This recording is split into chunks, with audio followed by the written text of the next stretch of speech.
This video was proudly sponsored by Oculus from Facebook. So, not that long ago, Oculus delivered this mysterious package. And no, this is not the consumer package of the Oculus Quest, but inside the consumer package was included. This is how the Oculus Quest 2 looks like as soon as you receive your product. Now, to my surprise, there was additional goodies inside this package.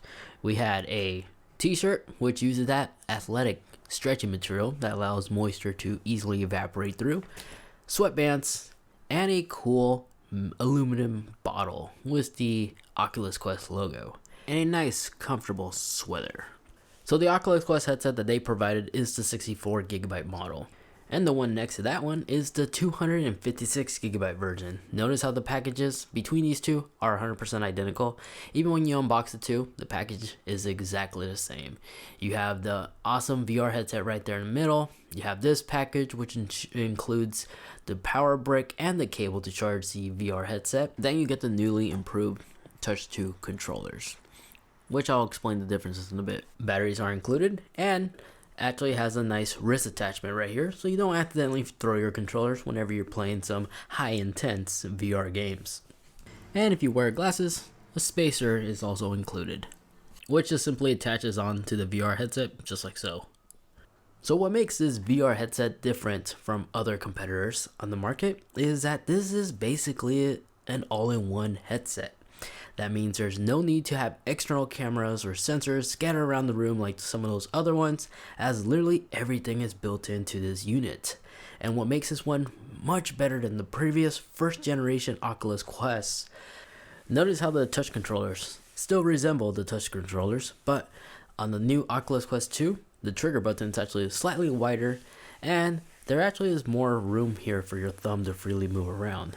But besides that, honestly, both of these controllers are still very comfortable, which is great. The battery cover no longer easily falls off, as it has been redesigned. So gone are the complaints of this battery case cover coming off easily while playing some intense games like Beat Saber or Pistol Whip. From my ownership experience, I also noticed that the battery life is more efficient on the Touch 2 controllers than it was on the original first generation Touch controllers. So the most noticeable, impressive spec boost from the first generation Oculus Quest headset is that the Oculus Quest 2 now has 6GB of internal RAM, which makes multitasking feel even more fluid than ever before when playing. Other welcoming changes is now there is support for 90Hz, as the Oculus Quest 2 is now an LCD display that not only is faster in its refresh rate, but it's also 50% clearer, as the screen door effect is less, actually it's not even visible at all anymore in this headset like how it originally was on the first generation Oculus Quest. Which that one, in my opinion, was already good enough. I'm really impressed that they were able to do this on the next generation, the Oculus Quest 2. You still have some useful innovations like the Aux Port right here, which you could plug in external headphones if you want to, but if you don't worry. There is external speakers still located on the side of that VR headset, with the volume rocker right underneath the headset to easily adjust whenever you want.